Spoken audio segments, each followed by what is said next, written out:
Senhoras e senhores, mais um Tchau Kyugo Podcast. Antes de mostrar o nosso convidado de hoje, o assunto de hoje, olha, se eu fosse você, ficava aí, porque o bicho vai pegar. Eu quero falar da esportesdasorte.com, é a única casa de apostas do Brasil que paga um pulo de até R$1 milhão. Você tem o campeonato estadual, você tem Copa do Nordeste, campeonatos internacionais, Champions League, hein, André? O que mais que tem, André? Games online, cassinos online. Como é que é? Games online. Não, acho que não está aberto aí, não. Fala aí. Eu acho que é o aí. Agora, pronto. Nós temos games online, cassinos online para criançada. Agora, lembrando que tem que ter mais de 18 anos. Né? Isso, você tem que ter mais de 18 anos para jogar no esportesdasorte.com. Um pule de até R$1 milhão, ok? E eu quero falar da Nogueira Emplacamentos, né? Uma empresa que está botando crédito aqui no Tchau Kyugo Podcast. A Nogueira Emplacamentos vai cuidar do seu carro no emplacamento do seu carro 0 km. Você está numa concessionária, pensou em emplacamento, placa nova do Mercosul. A tua placa já é do Mercosul? Já, né? A minha também. Sabe decorada a tua placa?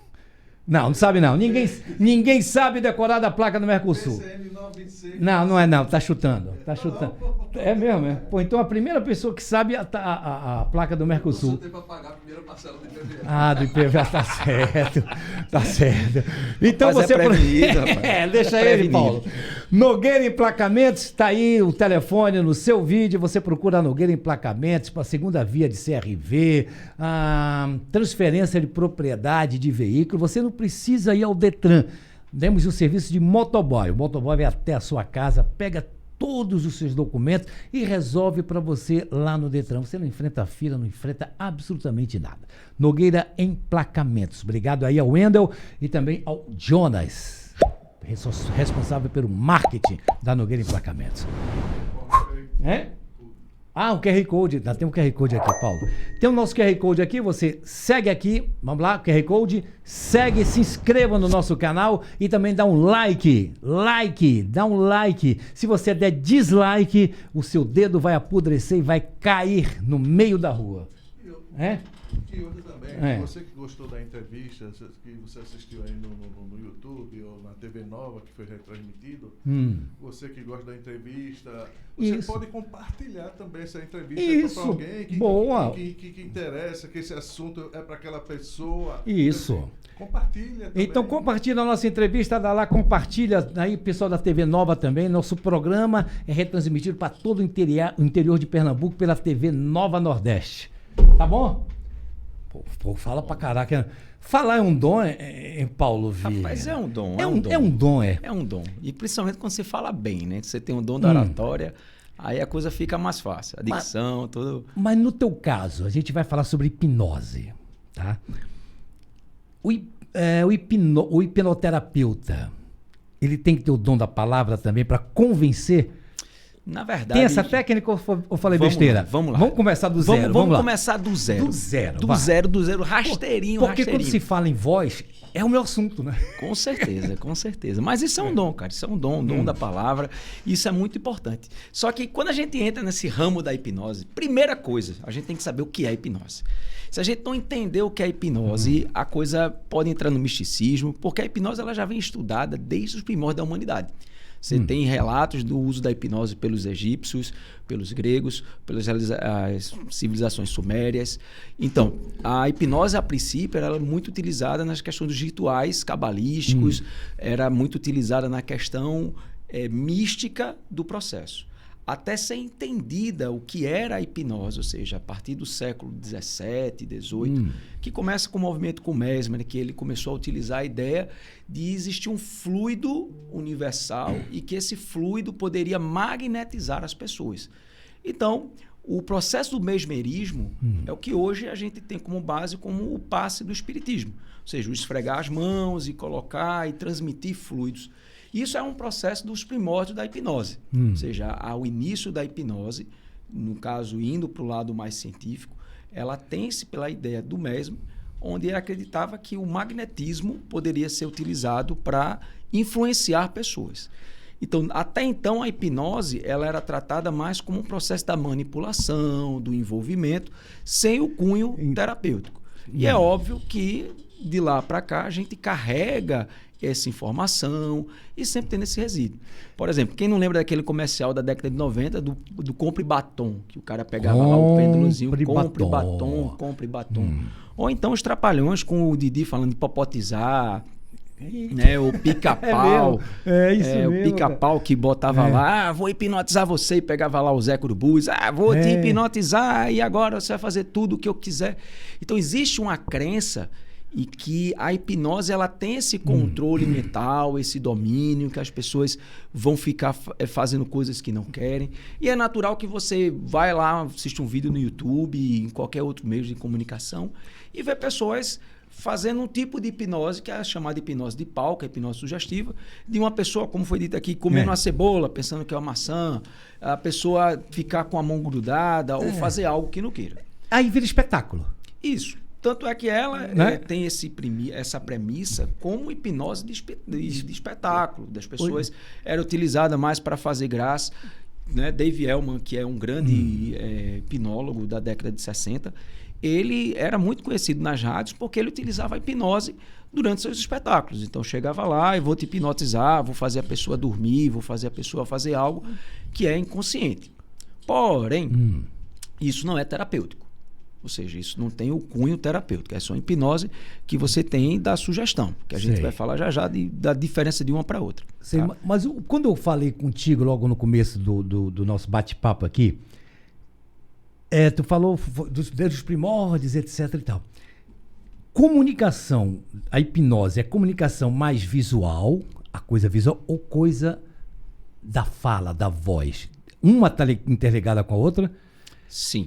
Você não pode hipnotizar ninguém se não tiver um comando de voz? Pode. Você pode hipnotizar, tanto é que existe hoje o neuromarketing. Pode? Você hipnotiza sem comando de voz? Sim. Você pode hipnotizar a pessoa por processos sugestivos. Ganhei a aposta. Cara.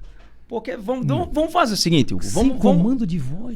Vamos fazer o seguinte, vamos dar rasteira. Você tem que estar preso. Caraca, vamos fazer o seguinte. Paulo, bora explicar o que é hipnose. Eu vou tirar o fone, porque eu quero te ouvir. Porque como é que se usa sem a voz? Vamos lá. Vou te deixar à vontade, eu não vou te interferir em nada. Sem a voz. Simples.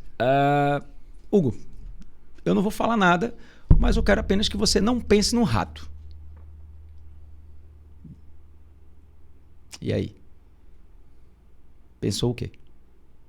Tá tendo comando de voz. Certo. Esse comando de voz, tá certo? Ele está sendo dado para que você tenha a influência. Porém, quando você vê algo, por exemplo, você está andando e vê um outdoor, e vê uma praia, e essa praia, ela te lembra uma emoção que você teve, talvez do seu primeiro relacionamento, de alguém que você gostava muito, ou de algo que foi traumático, porque você levou um fora e ali você ficou chorando, ou um momento de felicidade que você teve com sua família, tá? Então, ao olhar aquela imagem, você não vai trazer na sua memória alguma informação? Memória fotográfica. Certo. Ok. Cara, já é hipnose. É como eu te falei, se você parte do princípio do que é hipnose, você vai ver que isso é uma coisa tão natural e que a gente faz todo dia. E não necessariamente eu compartilhar com alguém esse visual que eu tenho no outdoor. Você falou, tem alguém do meu lado, acabou. Exato. Sabe por quê, Hugo? Porque a hipnose nada mais é do que um estado natural da nossa mente. Quando você pensa, quando você se foca, quando você está concentrado, cara, ali já é um estado hipnótico.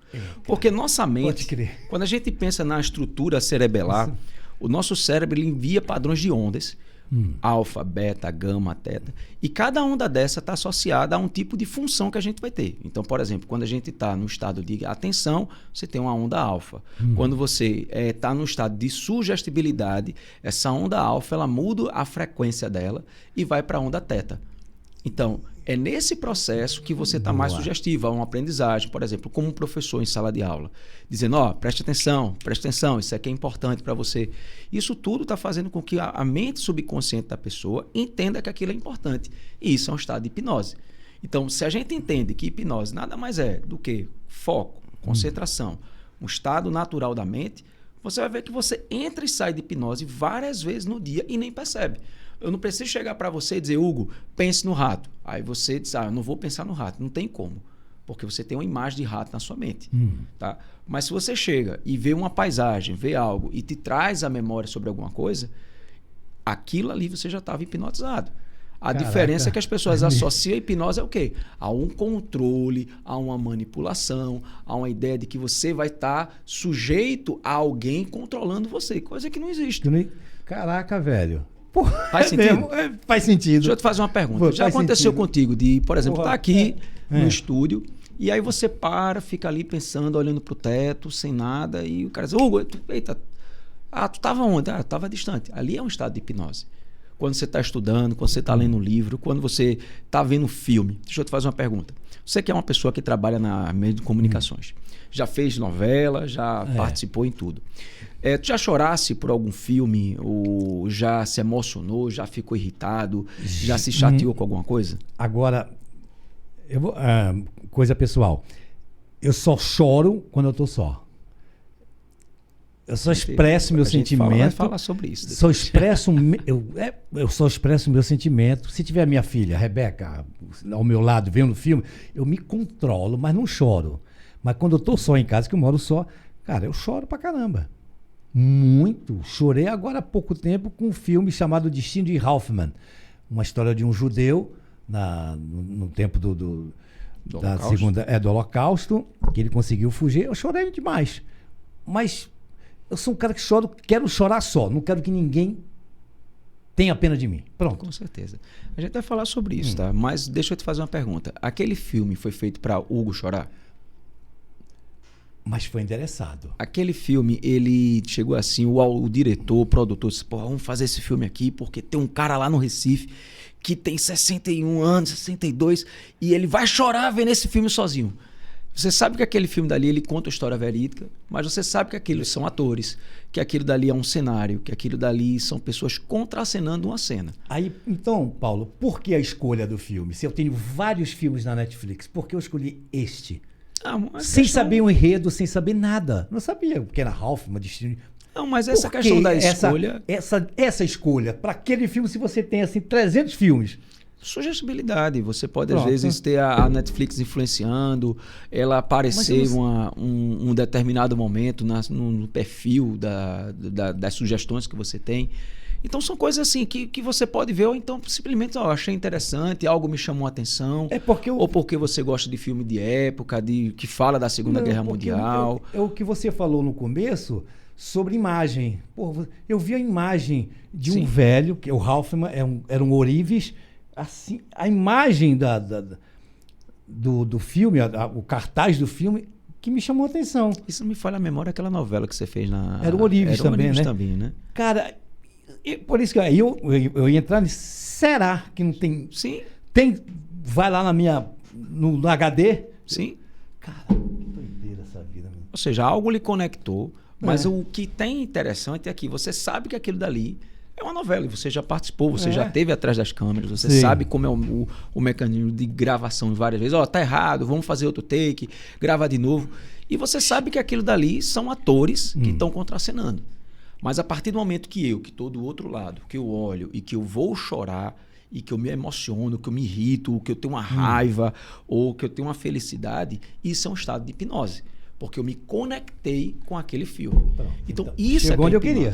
Então, se você entende que hipnose é um estado natural e que eu entro e saio de hipnose todo dia, fica fácil de você entender que, Paulo, eu vou precisar de um comando de voz para ser hipnotizado? Não. Por quê? Porque minha hipnose é um estado de foco, de concentração. Se eu quiser, eu vou ser hipnotizado ou não. Eu costumo dizer que hipnose é feita uma brincadeira de esconde-esconde. Vamos supor que vamos brincar de esconde-esconde e na hora que você está contando, eu estou escondido atrás de você. Aí quando você diz, terminei de contar, e você se vira, eu prontamente bato na parede e digo, batida. Aí eu te pergunto, Hugo, eu brinquei de esconde-esconde? E aí? Brincou. Com certeza. Lógico. Mas a pergunta mais importante não é se eu brinquei. Eu aproveitei a experiência da brincadeira. Porque quando a gente pensa na época de infância, da brincadeira do esconde-esconde, Qual é a proposta dela? É você subir em um muro, subir numa árvore, entrar em buraco, entrar em moita. É você fazer aquilo que as pessoas não possam lhe encontrar. Para que você vá lá, bata a batida, salve todos, para que você vença a corrida das pessoas. Então, a pessoa, ela entra em hipnose a todo momento. No processo de estar hipnotizada, é uma questão dela querer ou não. Ou seja, todo mundo é hipnotizado. Não existe pessoas que não sejam hipnotizadas. O que acontece é que eu posso querer aproveitar a brincadeira ou não.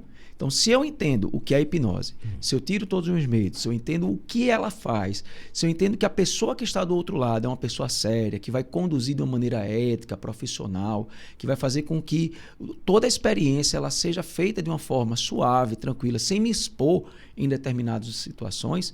Por exemplo, se eu vou fazer uma brincadeira de imitar... Hugo, tu vai imitar uma galinha agora. Tu vai dizer, pô, Paulo, porra de imitar uma galinha. Eu quero lá imitar um caralho de uma galinha. Eu não vou imitar uma galinha.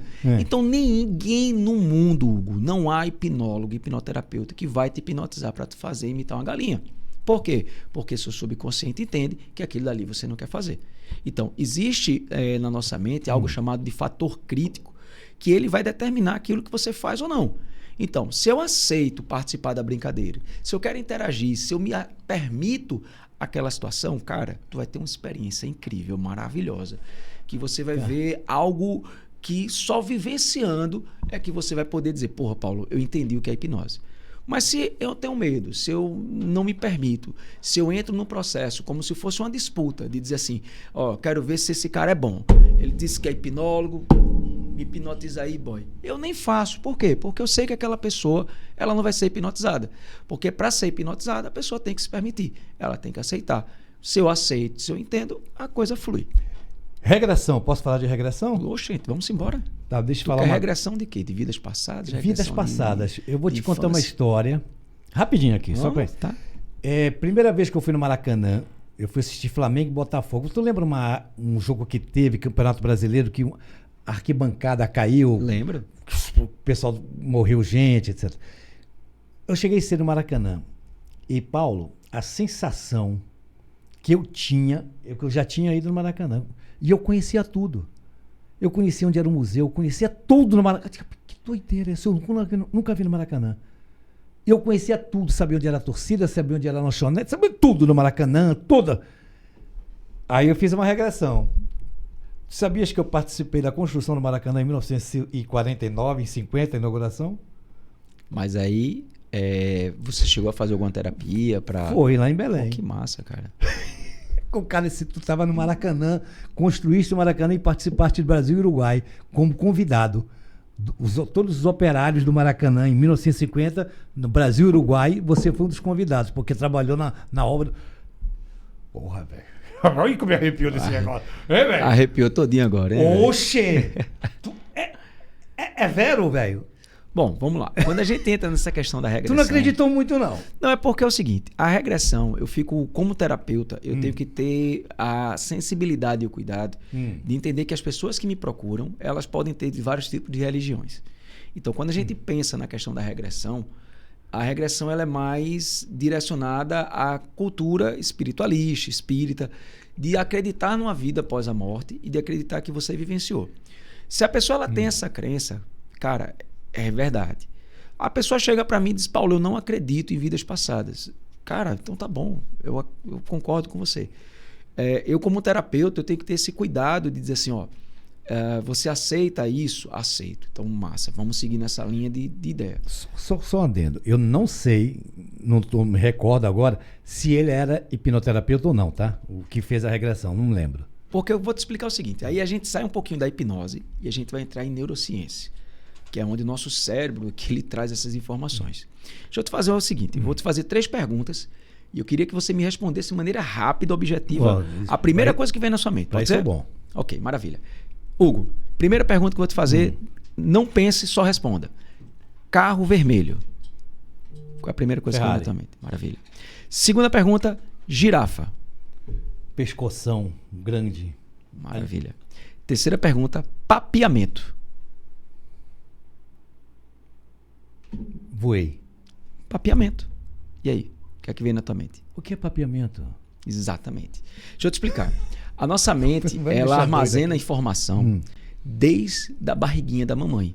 Ou seja, com 3 meses de vida, o nosso tubo neural, que vai dar o processo ao nosso cérebro, o encéfalo, todo o mecanismo do nosso cérebro, ele já está desenvolvendo as regiões da parte parental, temporal, e ele já está ouvindo, ou seja, a criança no estado ainda fetal, ela com 3 meses, ela já está ouvindo informação do meio externo e já está recebendo informação e emoções da mamãe.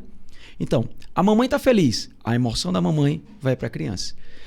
Existe uma região muito importante no nosso cérebro que é chamada hipocampo, que é onde vai estar armazenadas as memórias de longa duração. Então, essas informações e emoções que a mamãe tem, ela vai passando para a criança ainda no período fetal. Então, se a mamãe está feliz, a criança vai entender o que é felicidade. A mamãe ficou sabendo que estava grávida e ela está muito feliz porque ela sempre quis ter um filho. A mamãe transou com o papai e teve uma noite de orgasmo e ela sentiu prazer no processo do sexo. A criança vai entender essa emoção. A mamãe foi promovida, a mamãe descobriu o sexo da criança e descobriu que aquele sexo era o que ela queria. Ganhou a primeira roupinha do bebê. Então veja que essas emoções de cunho positivo, todas elas vão para a criança. Agora vamos pensar assim, a mamãe não queria ser mamãe. A mamãe engravidou porque foi transar e estourou a camisinha ou aquela só vou botar a cabecinha e tudo mais. E a mamãe engravidou e não queria. Rejeição. O papai não aceitou a mamãe e traiu a mamãe. A família da mamãe não aceitou a mamãe porque ela engravidou e expulsou a mamãe de casa. A mamãe foi morar com a família do papai usava ela como escrava, empregada, porque não queria que o filho casasse com a mamãe. A mamãe era muito bonitinha, gostosinha, tinha um corpo dela muito perfeito, mas de repente na gravidez ela viu o corpo dela se modificar e ela não desejou ter aquele corpo. Todas essas emoções de cunho negativo, elas vão para a criança também. Então nós já nascemos com gatilhos emocionais pré-estabelecidos. Isso não significa que a gente já vai ter traumas, não. Nós vamos ter gatilhos.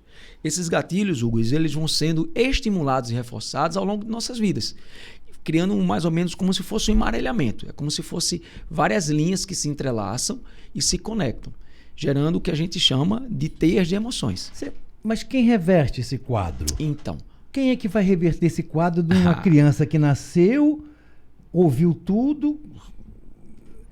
E quem é que reverte? Quem diz assim, siga nesse caminho? Prazer, eu me chamo Paulo Vieira, hipnoterapeuta.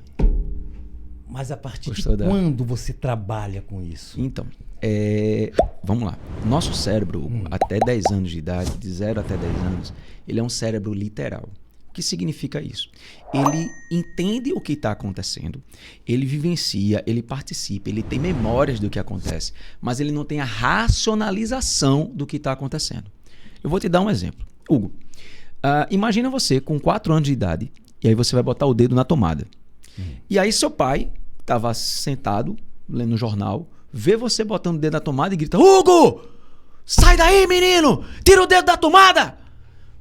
Hugo, com 4 anos, vai olhar aquela cena, vai se assustar. Ou seja, gerou um processo visceral, tá, de uma emoção. Não existe um romantismo nas emoções, as emoções são neurotransmissores que vão sendo enviados na fenda sináptica, que vão fazendo com que íons sejam transportados mediante a um potencial de ação. Ou seja, eu libero um neurotransmissor, endorfina, dopamina, noradrenalina, o GABA. Esse neurotransmissor, eu estou colocando os tipos de neurotransmissores, tá? E vem um neurotransmissor, vai me gerar uma emoção. Essa emoção, ela vai ser associada a um estímulo, que é o que a gente chama de sentimento. Então eu te pergunto, Hugo, você está com 62, né, Hugo? Isso.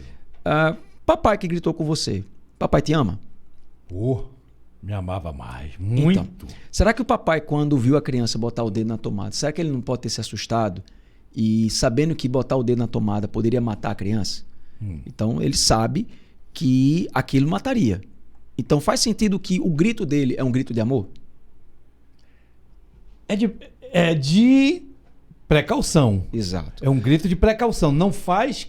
Mas aí eu te pergunto, cara, será que o Hugo, de 4 anos, aquele Hugo que ouviu o grito, ele vai entender que é uma precaução? Ele vai entender que é um grito de amor? Ou ele vai pensar assim, papai não confia em mim. Papai não me acha capaz de concluir as coisas. Mas em compensação, eu não vou ter mais o dedo na tomada. Exato. Porém, você gerou ali linhas emocionais que começam a se conectar a outras coisas. Então, eu vou te explicar essa situação. Mas, Paulo, isso vai me tornar uma pessoa agressiva no futuro? Não. Calma, vamos lá. Você vai entender agora. Okay. Então, essa criança ouviu o grito, ela pode ter entendido, lembrando que a gente está colocando aqui suposições. Tá? Eu não estou colocando o que é, porque nossa mente é subjetiva, então a gente não tem como afirmar que 2 mais 2 é 4 nas questões emocionais.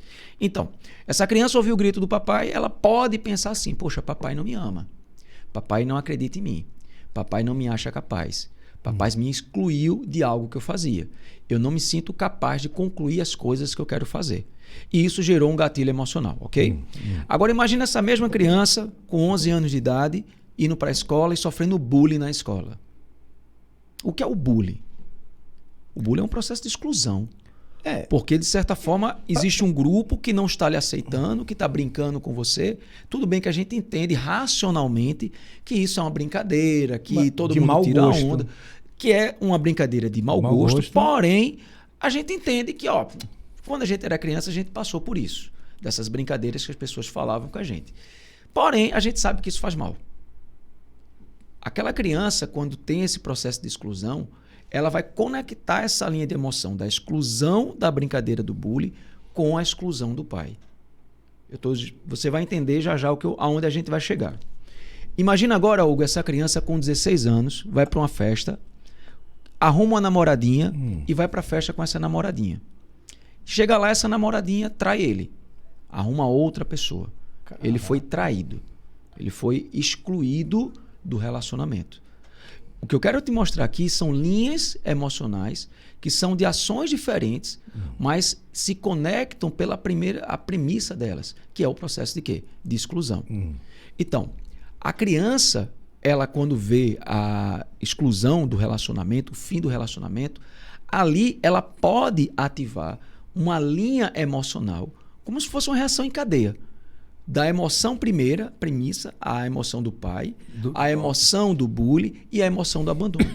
Só que aí tem um detalhe. Essa emoção do pai, ela estava na linha inconsciente. Ela estava na nossa psique em uma memória inconsciente, porque a gente não vai lembrar disso. Quantas gente já ouviu gritos do papai e da mamãe e a gente não vai lembrar? A gente não tem como lembrar de todos os eventos que a gente tem. Até porque o nosso cérebro ele não permite isso. Ele armazena em compartimentos diferentes, até mesmo para nos salvar de certas depressões, de certas relações emocionais. Porém, quando essa criança, essa adolescente agora, sofreu esse processo do abandono do relacionamento, o cérebro dela vai conectar uma linha de emoção e nesse momento ele pode explodir. A panela de pressão explode e para ela, qual é o motivo da panela de pressão explodir? O relacionamento que acabou. Mas a mente dela entende que o que aconteceu foi a ação do papai, a ação do bullying e a ação do abandono. Tá. São linhas que se conectam e que fazem com que a pessoa, em algum momento, possa ter relações psicossomáticas, que é o corpo, por exemplo, com caspa, com manchas, com doenças. É isso que eu ia falar. Então, entende? Eu vou para o futuro, fazer um revival. 4 anos, o choque, então pete a mão da tomada. Aos 11 anos, sofre bullying, 16, sofre um trauma, a garota não quis mais, meteu gaia. Okay, vamos dizer, exatamente. Vamos lá, vamos popular. Popular. Aí vamos chegar na maioridade. Paco fez 21. Que ser humano vai ser esse? Então, o ser humano... ele vai ser de acordo com aquilo que ele quer. Aí você vai dizer, prazer, Paulo Vieira, né? Você para tratar. Não, é porque sério. Porque o que acontece? Qual é a ideia da hipnoterapia? A hipnoterapia, ela trabalha indo na raiz de onde você aprendeu a sentir uma emoção. Porque, entenda, essa pessoa, ela aprendeu a sentir uma emoção de exclusão. Então, será que ela, quando for fazer uma prova de um vestibular, ela estudou muito, ela se capacitou muito, ela sabe que ela está preparada para aquilo, mas talvez a mente dela tenha num fator crítico, que eu vou te explicar já essa relação, que ela não é capaz de concluir as coisas. E ela mesmo sofre um processo de sabotagem. Ela mesmo começa a se sabotar porque ela não acredita que ela é capaz daquilo. Ou seja, se o meu fator crítico, que são as crenças que foram ensinadas para mim desde a barriguinha da mamãe, e sendo reforçadas ao longo da vida, se esse fator crítico ele me coloca que eu sou uma pessoa, que eu não sou capaz, que eu não vou concluir, a minha fase subsequente, eu sempre vou ter indícios disso. Aí é quando você vê uma pessoa que começa a ganhar dinheiro pra caramba e de repente perde tudo. Aí começa a ganhar dinheiro de novo e, de repente, ele faz um investimento que ele, no fundo, ele sabia que era ruim, que ele sabia que ia dar errado, perde tudo. Aí ele volta a ganhar dinheiro. Ou seja, essa oscilação que ele está tendo é baseado num fator crítico, em algo que foi instaurado na mente dele e que está fazendo com que ele sofra um processo de sabotagem. Rapaz, eu tive praticamente tudo isso. Eu tive muitos gritos, apanhei muito quando criança. Mas eu sou o tipo do cara, eu gosto muito daquele ditado. Levanta, sacode a poeira e dá a volta por cima. Exato. Tu acredita nisso? Acredito, sim. Vamos lá.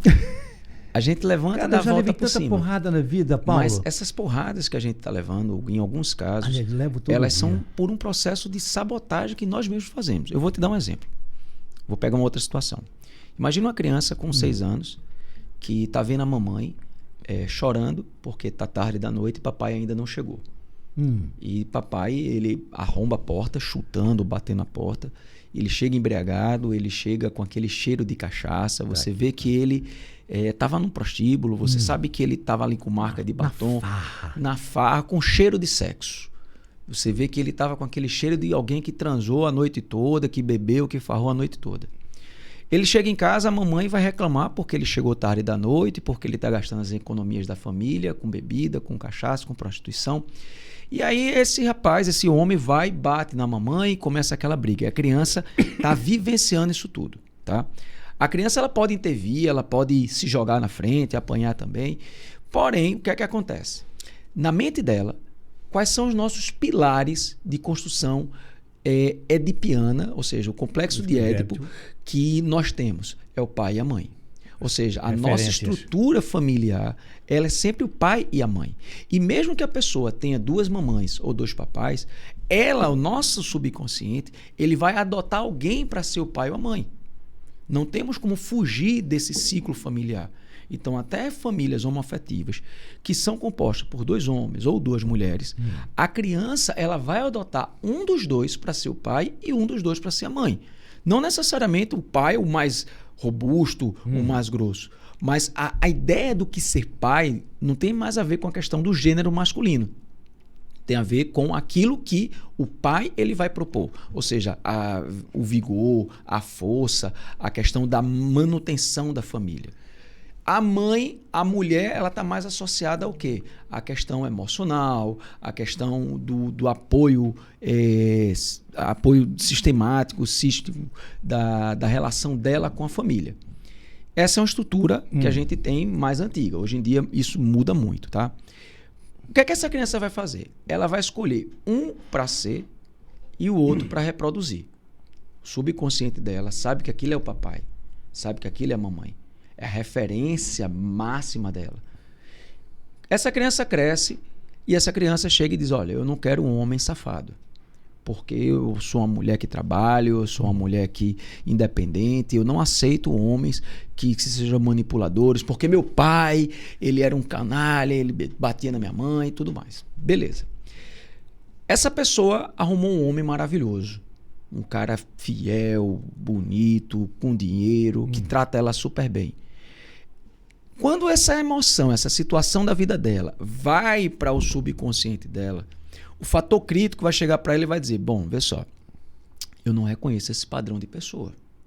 O padrão de pessoa que eu reconheço, exatamente que foram as nossas crenças, ou seja, aquilo que nós construímos nesse período inicial, na nossa primeira infância, ele vai chegar e vai dizer, ó, eu não reconheço esse padrão de homem, não.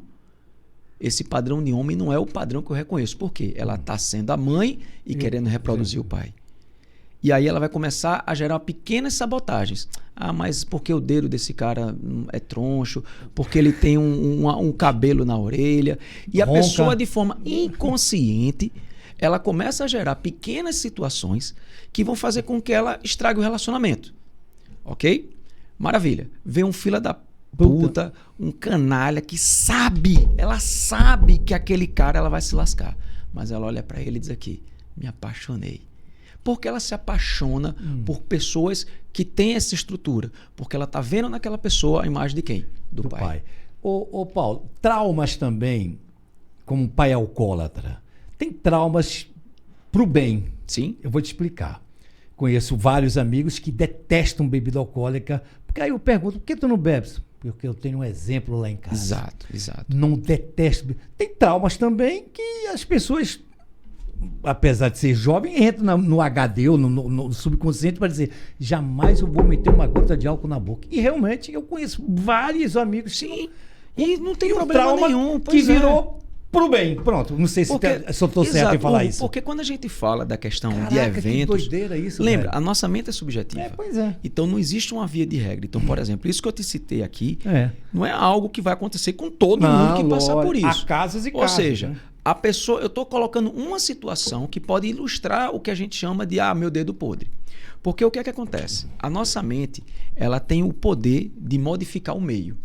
E esse meio, uma vez modificado, vai validar a mente. O que é que essa frase quer dizer? Entendi. Imagine você chegar assim e dizer, pô, Paulo, eu quero mudar de carro. E aí você escolhe uma marca XPTO de um carro. Vamos supor que você diga, Paulo, eu quero mudar meu carro e quero pegar uma Mercedes. E aí, de repente, você está andando com o seu carro na rua e você, eita, olha uma Mercedes.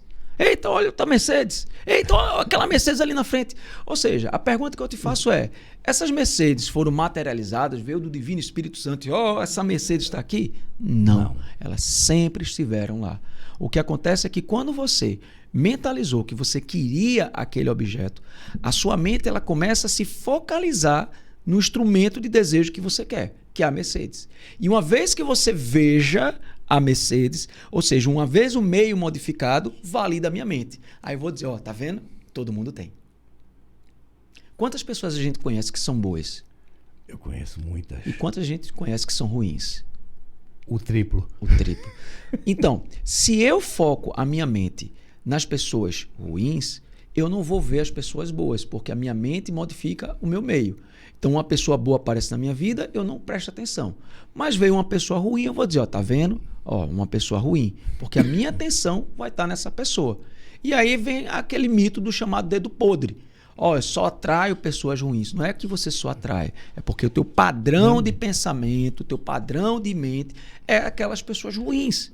Por quê? Porque você tem na sua mente um fator crítico que foi instaurado pela mamãe, pelo papai, pela televisão, pela religião, pela família e que faz com que a pessoa ela reproduza e replica esses padrões. Me diga com quem anda que eu direi quem tu és. Exato. Ô Paulo, você falou no começo do nosso bate-papo aqui sobre hipnose, que nós somos hipnotizados todos os dias, não é isso? Sim, com certeza. Cara, tu imagina hoje, vamos para a nossa tecnologia, TikTok, Instagram, cara, as pessoas estão hipnotizadas por causa dessa loucura.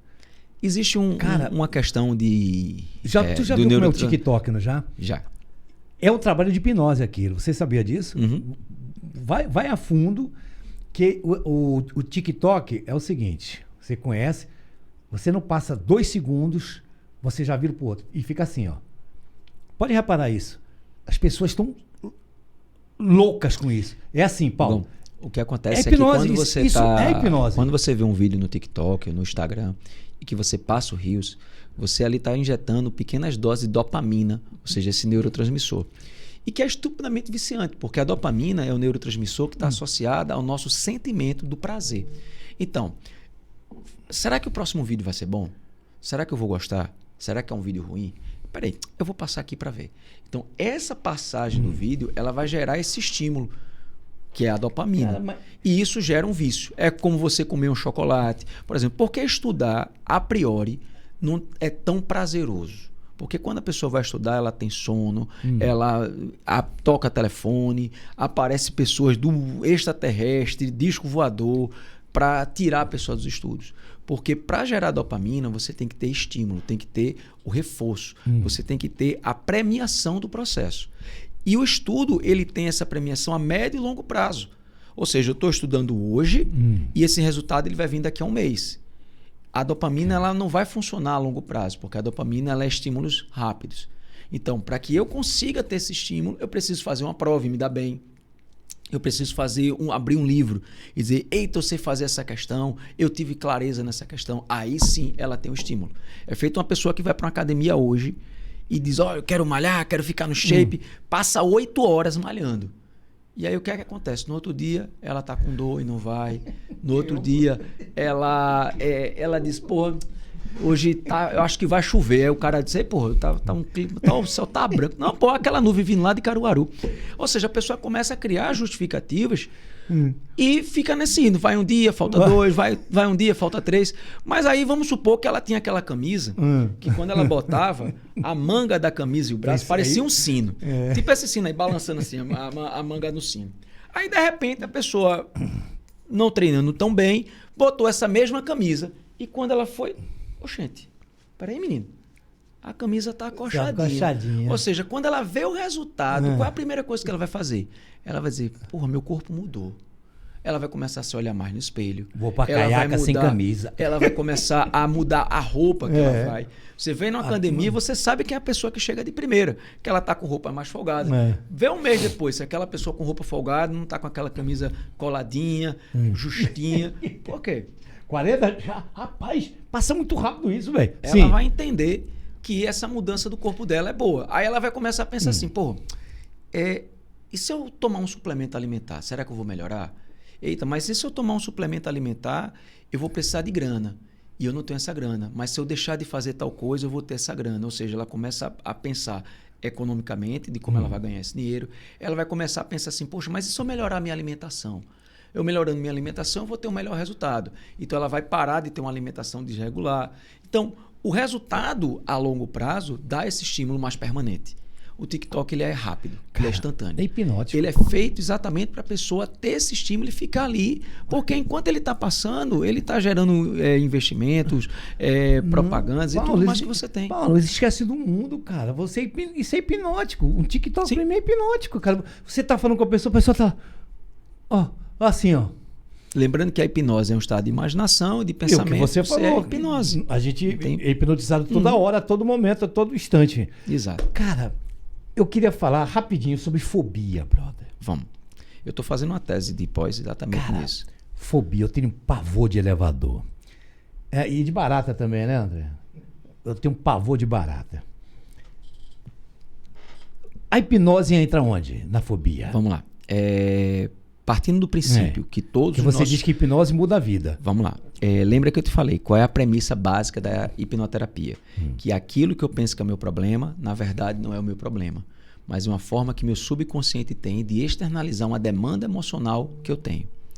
Quando a gente diz assim, eu tenho medo de barata, eu tenho medo de elevador. No caso, você tem me relatado que sofreu um trauma no elevador. Então é natural que você tenha receio de que aquilo aconteça novamente. Porém, aquele trauma, ele pode ter ativado linhas emocionais na tua vida que estão numa parte mais inconsciente e que você não vai lembrar. Ou seja, você não sabe qual é a origem da emoção que fez com que hoje você estivesse externalizando isso. Ou seja, o que é uma doença psicossomática? São doenças que o nosso corpo tem associado a uma emoção. Vou dar um exemplo. Teu subconsciente chega para ti e diz, Hugo, tu tá trabalhando muito, cara, tu precisa descansar. Para um pouco. Aí tu diz, eu não vou parar. Porque eu tenho meu podcast, eu tenho uma atividade, eu tenho academia. Ele disse, negão, para que eu tô precisando que você pare. Aí você diz, eu não vou parar. Aí ele prontamente, vai não, beleza, Hugo, vou te dar uma dor de cabeça. O que é que a gente faz quando a gente tá com dor de cabeça? Geralmente a gente toma um remédio. Um remédio?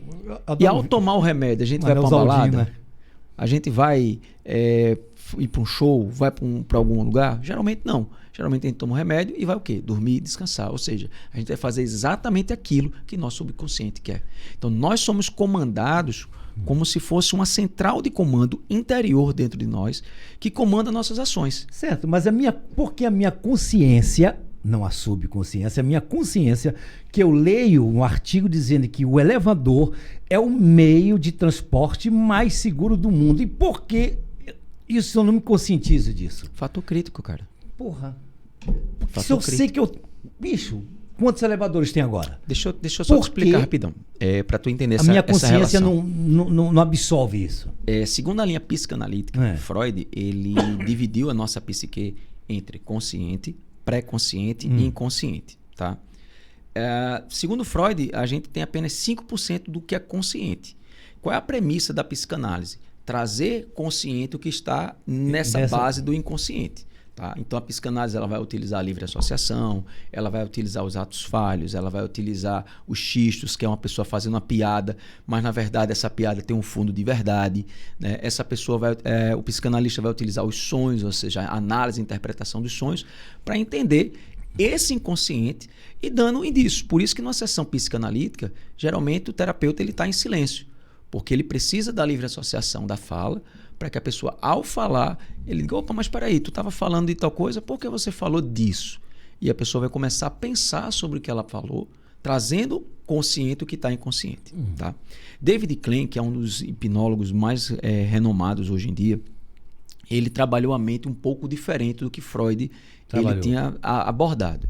Ele trabalha a mente como consciente, subconsciente e inconsciente. O que é o inconsciente, segundo David Klein? É aquilo que está associado ao nosso sistema autônomo. A tua respiração, o teu andar, o teu sistema simpático, ou seja, se você vê dois caras numa moto, a reação que você vai ter é uma reação inconsciente. Tá?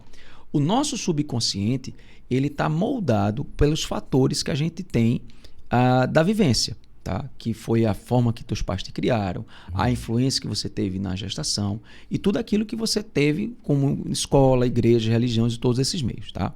Então, o teu subconsciente, ele ao ser construído por essa ideia, ele vai gerar um fator crítico que são as nossas crenças. Então, o fator crítico é uma barreira que a gente tem entre o consciente e o subconsciente que nos limita. Então, por exemplo, uma mãe que vê uma criança e diz assim, menina, ela vai levantar as pernas e deixa as pernas levantadas. Aí a mãe diz, menina não fica com perna levantada. Fecha as pernas. Menina não pode ficar, porque é feio. Ela gerou ali uma crença na mente da criança que menina não pode ficar com perna levantada. Então, essa menina mais adiante, na fase adulta, ela vai estar aqui sentada, vai levantar a perna e aí a ação dela consciente vai vindo do subconsciente, o fator crítico vai dizer o quê? Menina não fica com a perna aberta. Aí ela mesma vai se sentir desconfortável de querer ficar naquela situação. Então, uma criança que chega e ouve do pai e da mãe diz, tu é um destruidor, tu é o cupim, tu não presta para nada, tu não faz nada direito. Essa criança, ela gera um fator crítico, tá? Que reconhece que ela não é capaz, que ela não vai fazer nada de bom.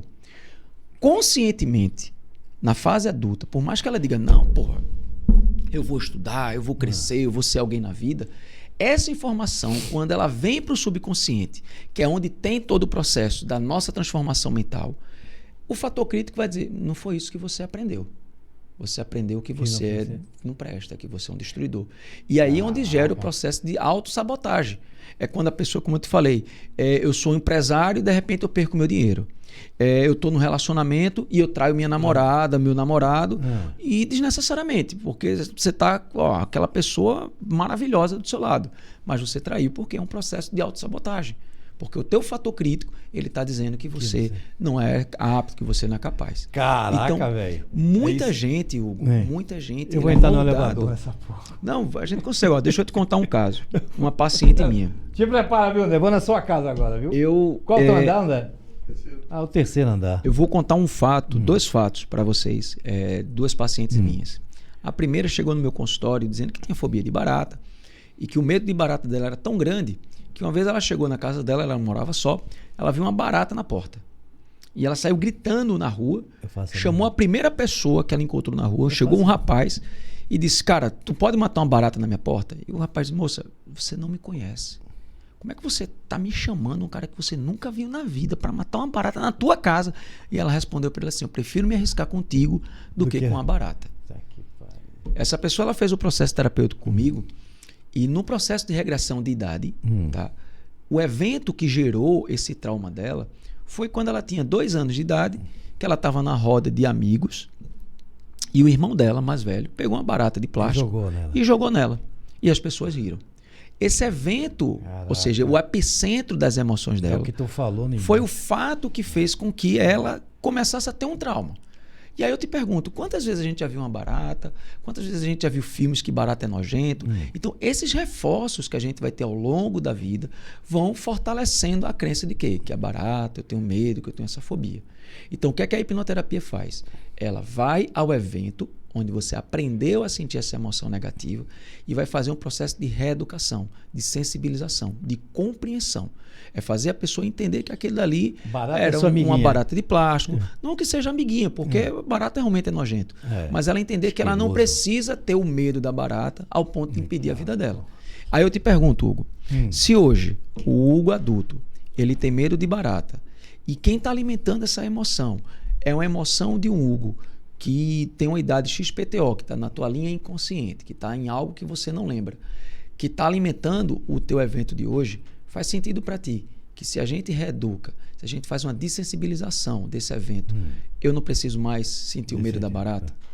E é isso que a hipnoterapia faz. Caraca, ó. Essa minha paciente, ela me mandou uma foto. Tem que ter três podcasts para falar. Essa minha paciente me mandou uma foto e áudios dizendo: Paulo, eu vi uma barata, saí correndo atrás dela e tentei matar, não consegui. Mas eu fiquei com medinho, mas fui.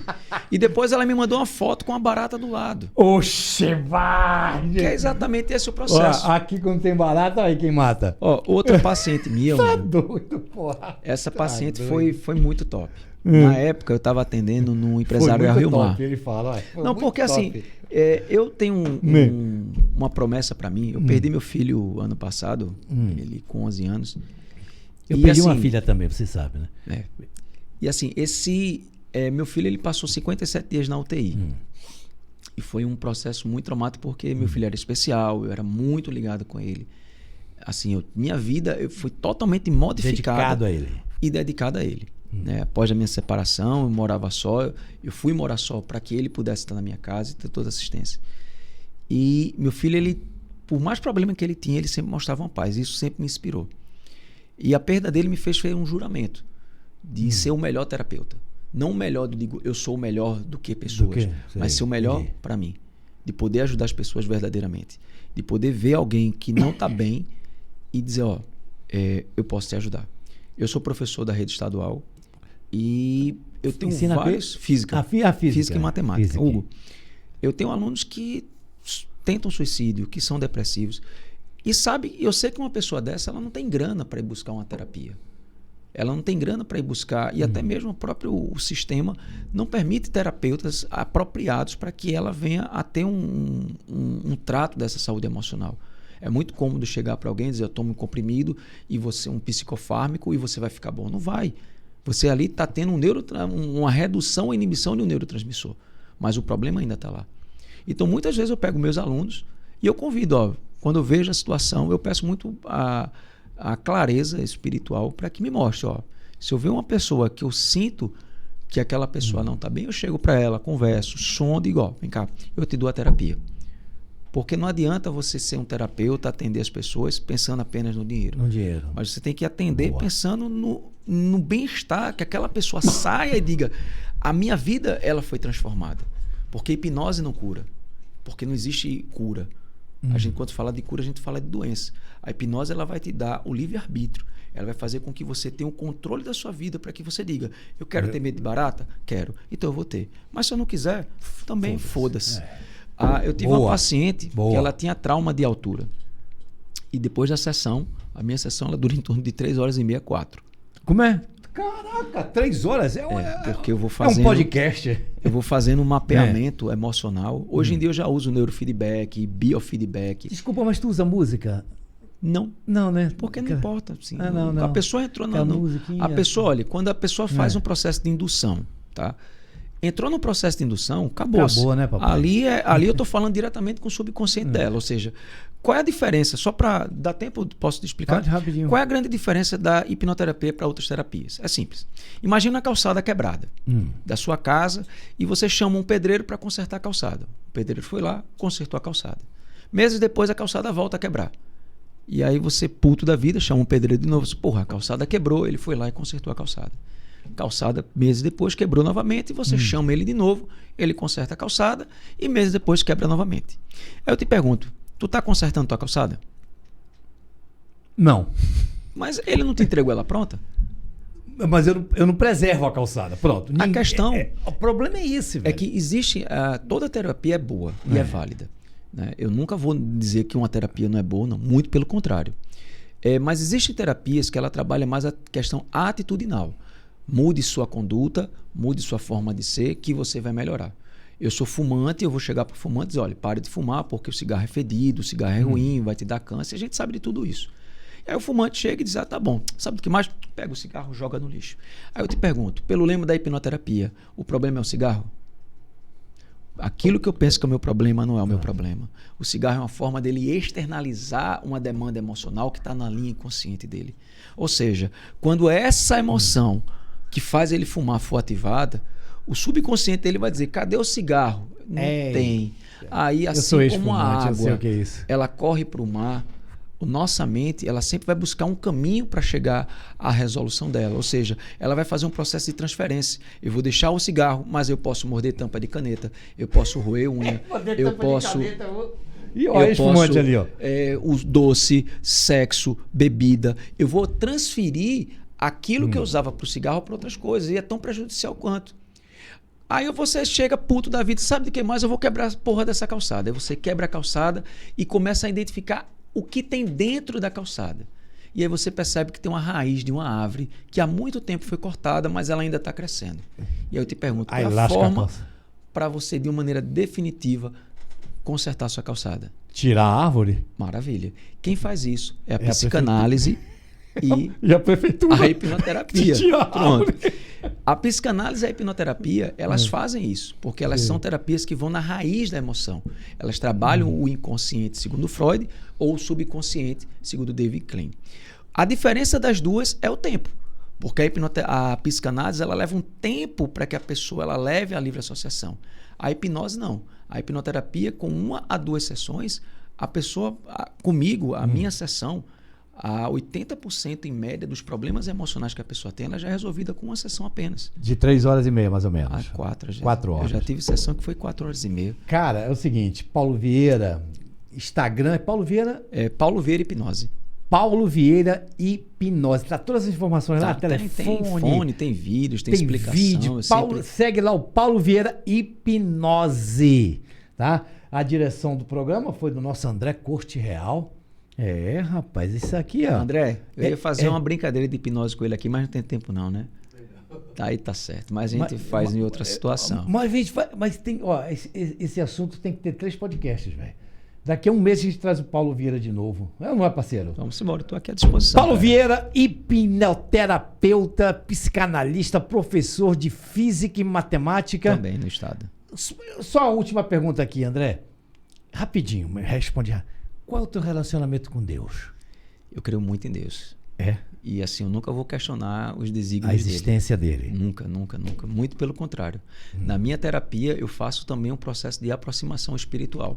A pessoa ter essa conexão com Deus. Porque sem isso, não somos nada. Gostei. Paulo Vieira, hipnoterapeuta. Valeu, galera. Um abraço. Valeu, pessoal.